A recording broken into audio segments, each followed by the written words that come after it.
প্রিয় দর্শক, আপনাদের সকলকে শুভেচ্ছা। আমি ডাক্তার মোহাম্মদ হেদায়েত আলী খান, সহযোগী অধ্যাপক, প্লাস্টিক সার্জারি। তো আজকে আপনাদের যে টপিকস নিয়ে কথা বলবো সেটা হচ্ছে পুড়ে যাওয়া। তো শীতকালে স্বাভাবিকভাবেই আমাদের দেশে পুড়ে যাওয়া রোগী অনেক বৃদ্ধি পায়। তবে আমি বলবো পোড়া কোনো রোগ নয়, এটা আমাদের অসাবধানতা, অসচেতনতা থেকে এই পোড়া রোগকে পতিত হয় মানুষ। সে কীভাবে হয়? পোড়ার মূল সোর্স হচ্ছে গরম পানি, গরম তেল বা গরম কোনো তরল পদার্থে পুড়ে যাওয়া, অথবা আগুনে পুড়ে যাওয়া, আর আমরা বলি বিদ্যুতায়িত হয়ে কারেন্টে পুড়ে যায়। আর একটা আছে কেমিক্যাল বার্ন। তো আমরা কেমিক্যাল বার্নের দিকে যাব না।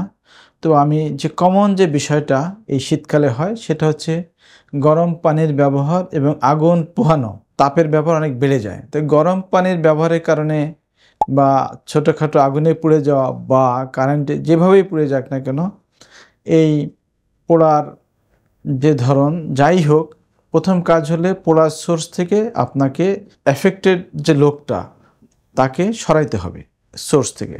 তারপরে যেটা হবে, ছোটোখাটো পোড়া যাই হবে, এটাকে আপনারা স্বাভাবিক তাপমাত্রায় পানি দিয়ে অনেকক্ষণ ভিজাবেন, প্রায় আধা ঘন্টা থেকে 1 ঘন্টা। তাহলে তার পোড়ার যন্ত্রণা অনেক কমে যাবে।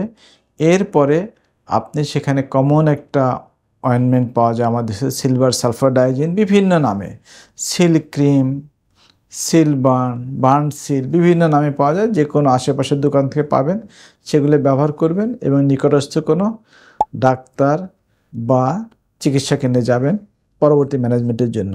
এটা হচ্ছে একটা স্বাভাবিক কথা। কিন্তু আমি যেটা মূল বলতে চাই যে আপনার পোড়া যেন না হয়, আপনি কীভাবে পোড়া থেকে বিরত থাকতে পারেন। যেমন গরম পানি ব্যবহারের ক্ষেত্রে আপনাকে খুবই সতর্ক হতে হবে। গরম পানি, চা, কফি, গরম ডাল, তরকারি, গরম দুধ, এগুলি করার সময় খুবই সতর্ক থাকতে হবে। আপনার যে ছোট বাচ্চাটা যে দৌড়াদৌড়ি করে, তাকে একটা নির্দিষ্ট জায়গায় রেখে বা কারো হাতে দিয়ে আপনি এগুলি ঘরে মুভমেন্ট করবেন। আর বিশেষ করে গরম পানি যখন করবেন আপনি রান্নাঘর থেকে বাথরুমে নেওয়ার জন্য বা যেখানে গোসলখানায় নেওয়ার সময়, আপনি যেই পাত্রে গরম পানি করবেন তার অর্ধেক পরিমাণ পানি দিবেন।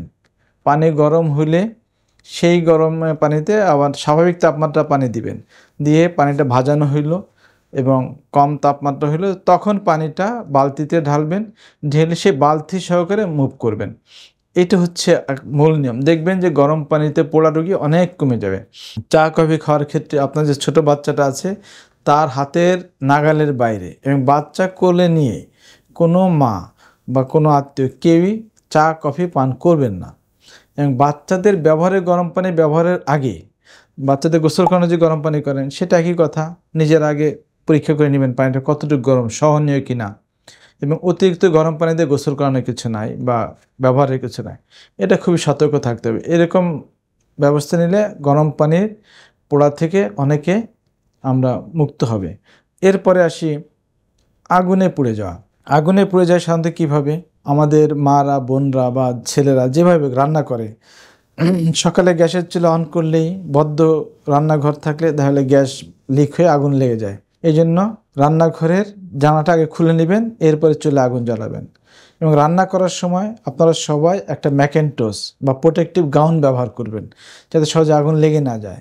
এবং রান্নাঘরে রান্না করার সময় খোলামেলা কাপড়, বিশেষ করে ওড়না, শাড়ি বা ম্যাক্সি, এগুলো খুব সাবধানে রাখবেন, আটোগোটো অবস্থায় রাখবেন। এবং রান্না করার সময় রান্নার দিকে মনোযোগ দিবেন। ফোনে কথা বলতেছি, একদিকে রান্না করতেছি, ওড়নাটা চুলার দিকে চলে গেল, লাকড়ি বা গ্যাসের চুলার দিকে আস্তে আস্তে আগুন ধরে গেল, এরকম ঘটনা প্রায়ই পাই। সো এদিকে আমাদের সতর্ক থাকতে হবে। দেখবেন যে এতে আগুনের পোড়া থেকে অনেকটা রক্ষা পাবো। আর শীতকালে যেটা কমন, অতিরিক্ত শীতে বিশেষ করে গ্রাম এলাকায় এবং শহরের যারা বস্তি এলাকায় থাকে, তারা শীত থেকে রক্ষা পাওয়ার জন্য বিভিন্ন ধরনের লাকড়ি বা আমরা বলি যে নাড়া বা বিভিন্ন রকম জিনিস, কাগজপত্র পোড়ায় তারা তাপ নেয়, তাপ পোহায়। সেক্ষেত্রে এই কাজটা থেকে বিরত থাকতে হবে। এই কাজটা করা যাবে না, এতে এখান থেকে আগুন লাগার সম্ভাবনা। আর একটা আছে গ্রামের চুলায় আগুন দিয়ে ছেলে, পুরুষ, মহিলা অনেকেই চুলার উপর দাঁড়ায় আগুন তাপায়। এইটা করা যাবে না, এখান থেকে আগুন লেগে যায়। তো এই যে অস্বাভাবিক কাজ, আমরা একটু গরম কাপড় পরলে, নির্দিষ্ট জায়গায় থাকলে কিন্তু ঠান্ডা লাগে না। এই কাজগুলো থেকে আমাদের বিরত থাকতে হবে। তার কারণ এই আগুনে পোড়া, আমি যে কথা আরেকটা ব্যাপার বলবো যে ইলেকট্রিক বার্ন, আপনার ঘরে যে বৈদ্যুতিক সরঞ্জামাদি কোনো ত্রুটিপূর্ণ সরঞ্জামাদি ব্যবহার করা যাবে না। আপনার ঘরে এবং যেই সব বৈদ্যুতিক সুইচ, সকেট বা বিভিন্ন কিছু আছে তাকে নিয়মিত সময় পর পর পরীক্ষা করতে হবে। কোনো ত্রুটি থাকলে সেই সকেট, সুইচ ব্যবহার করতে যাবেন না, সেটাকে রিপ্লেস করবেন বা মেরামত করবেন। এবং আপনার ঘরের সুইচ, সকেট বা বৈদ্যুতিক সরঞ্জামাদি বাচ্চারা যেন কোনো মতেই এটাকে টাচ করতে না পারে সেই ব্যবস্থা নেবেন। কারণ বাচ্চারা প্রায় দেখা যায় যে সকেটের ভিতরে আঙ্গুল দিয়ে দেয়, তা থেকে ইলেকট্রিক বার্ন হয়। আর একটা আছে যে অনেক বাড়ির পাশ দিয়ে বড় হাই ভোল্টেজ লাইন গেছে, বাচ্চারা খেলনার ছলে ওই লাইনের রড দিয়ে দেয়, তাতে মারাত্মক দুর্ঘটনা হয়। আর একটা ব্যাপার বলবো, যারা আমাদের বিদ্যুৎ কর্মী, বৈদ্যুতিক কর্মী, তারা কাজের সময় সেফটি গাইডলাইন মেনে চলতে হবে। সেফটি গাইডলাইন কি? তাদের রাবারের জুতা পরতে হবে, রাবারের গ্লাভস পরতে হবে কাজের সময়, এবং তারা যে বৈদ্যুতিক লাইনে কাজ করে ওই সময় কোনো মতে যেন লাইন না থাকে সেই সেফটি গাইডলাইন মেনে তাদের কাজ করতে হবে। তাহলে দেখবেন যে আমাদের এই বিদ্যুতায়িত হয়ে যে পোড়া, খুবই ধ্বংসাত্মক পোড়া, সেটা থেকে রক্ষা পাবেন। আমি আপনাদের একটা বলতে চাই যে যত ছোট পোড়াই হোক, একদম সুপারফিশিয়াল বার্ন ছাড়া, গরম পানিতে সুপারফিশিয়াল বার্ন ছাড়া অন্য জায়গায় পোড়াই হোক, ছোট হোক বড় হোক, মানুষের সারা জীবন এই পোড়ার ক্ষত বয়ে বেড়াতে হয়। কারেন্টে পোড়ায় যেমন মানুষের অঙ্গহানি হয়, হাত পা কেটে ফেলতে হয়, বিভিন্ন জায়গায় হয়, অনেক সার্জারি লাগে, অনেক ক্ষতি হয়, বিকলাঙ্গ হয়। আগুনে পোড়াতেও পোড়ার ঘা সেরে যায় কিন্তু তার যন্ত্রণা সহজে সারে না, তার দাগ চলে যায় না। তেমনি গরম পানিতে পোড়াতেও এগুলি হয়।